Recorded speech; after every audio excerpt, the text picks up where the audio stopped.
Paulo e Estevão. Prefácio. Breve notícia. Não são poucos os trabalhos que correm mundo relativamente à tarefa gloriosa do apóstolo dos gentios. É justo, pois, esperarmos a interrogativa: por que mais um livro sobre Paulo de Tarso? Homenagem ao grande trabalhador do Evangelho ou informações mais detalhadas de sua vida? Quanto à primeira hipótese, somos dos primeiros a reconhecer que o convertido de Damasco não necessita de nossas mesquinhas homenagens.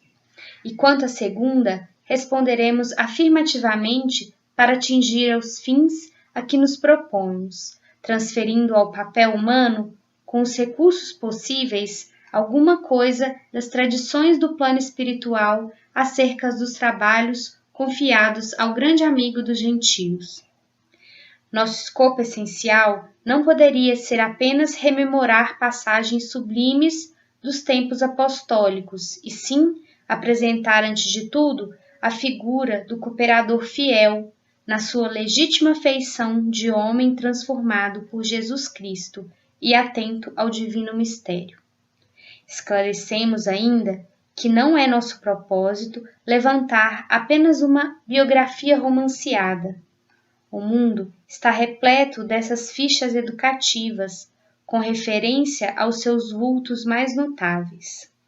Nosso melhor e mais sincero desejo é recordar as lutas acerbas e os ásperos testemunhos de um coração extraordinário que se levantou das lutas humanas para seguir os passos do Mestre, num esforço incessante.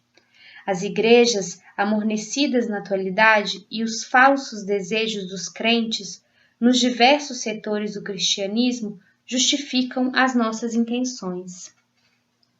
Em toda parte há tendências à ociosidade do espírito e manifestações de menor esforço. Muitos discípulos disputam as prerrogativas de Estado, enquanto outros, distanciados voluntariamente do trabalho justo, suplicam a proteção sobrenatural do céu. Templos e devotos entregam-se gostosamente a situações acomodatícias, preferindo as dominações e regalos de ordem material. Observando esse panorama sentimental, é útil recordarmos a figura inesquecível do apóstolo generoso.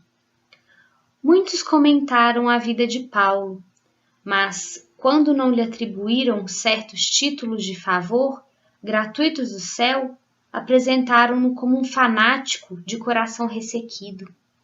Para uns, ele foi um santo por predestinação, a quem Jesus apareceu em uma operação mecânica da graça. Para outros, foi um espírito arbitrário, absorvente e ríspido, inclinado a combater os companheiros com vaidade quase cruel. Não nos deteremos nessa posição extremista. Queremos recordar que Paulo recebeu a dádiva santa da visão gloriosa do Mestre, às portas de Damasco, mas não podemos esquecer a declaração de Jesus relativa ao sofrimento que o aguardava por amor ao seu nome. Certo é que o inovidável tecelão trazia o seu ministério divino, mas quem estará no mundo sem o ministério de Deus? Muita gente dirá que desconhece a própria tarefa, que é insciente a tal respeito, mas nós poderemos responder que, além da ignorância, há desatenção e muito capricho pernicioso. Os mais exigentes advertirão que Paulo recebeu um apelo direto, mas, na verdade, todos os homens menos rudes têm a sua convocação pessoal ao serviço do Cristo. As formas podem variar, mas a essência ao apelo é sempre a mesma. O convite ao ministério chega, às vezes, de maneira sutil, inesperadamente. A maioria, porém, resiste ao chamado generoso do Senhor. Ora, Jesus não é um mestre de violências, e se a figura de Paulo avulta muito mais aos nossos olhos é que ele ouviu, negou-se a si mesmo, arrependeu-se, tomou a cruz e seguiu Cristo até o fim de suas tarefas materiais. Entre perseguições, enfermidades, apodos, zombarias, desilusões, deserções, pedradas, açoites e encarceramentos, Paulo de Tarso foi um homem intrépido e sincero, caminhando entre as sombras do mundo ao encontro do Mestre que se fizera ouvir nas encruzilhadas da sua vida. Foi muito mais que um predestinado, foi um realizador que trabalhou diariamente para a luz. O Mestre chama-o da sua esfera de claridades imortais. Paulo tateia na treva das experiências humanas e responde: Senhor, que queres que eu faça? Entre ele e Jesus havia um abismo que o apóstolo soube transpor em decênios de luta redentora e constante. Demonstrá-lo para o exame do quanto nos compete em trabalho próprio, a fim de ir ao encontro de Jesus, é o nosso objetivo. Outra finalidade deste esforço humilde é reconhecer que o apóstolo não poderia chegar a essa possibilidade em ação isolada no mundo. Sem Estevão, não teríamos Paulo de Tarso. O grande mártir do cristianismo nascente alcançou influência muito mais vasta na experiência paulina do que poderíamos imaginar, tão só pelos textos conhecidos nos estudos terrestres. A vida de ambos está entrelaçada com misteriosa beleza. A contribuição de Estevão e de outras personagens dessa história real vem confirmar a necessidade e a universalidade da lei de cooperação. E, para verificar a amplitude desse conceito, recordemos que Jesus, cuja misericórdia e poder abrangiam tudo, procurou a companhia de 12 auxiliares, a fim de empreender a renovação do mundo.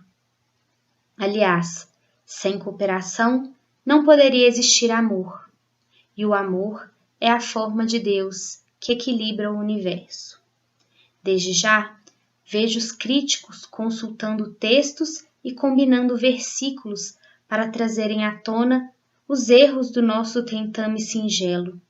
Aos bem-intencionados, agradecemos sinceramente por conhecer a nossa expressão de criatura falível, declarando que este livro modesto foi grafado por um espírito para que os que vivem em espírito. E ao pedantismo dogmático ou literário de todos os tempos, recorremos ao próprio Evangelho para repetir que, se a letra mata, o espírito vivifica. Oferecendo, pois, este humilde trabalho aos nossos irmãos da terra, formulamos votos para que o exemplo do grande convertido se faça mais claro em nossos corações, a fim de que cada discípulo possa entender quanto lhe compete trabalhar e sofrer por amor a Jesus Cristo. Emmanuel, Pedro Leopoldo, Minas Gerais, 8 de julho de 1941.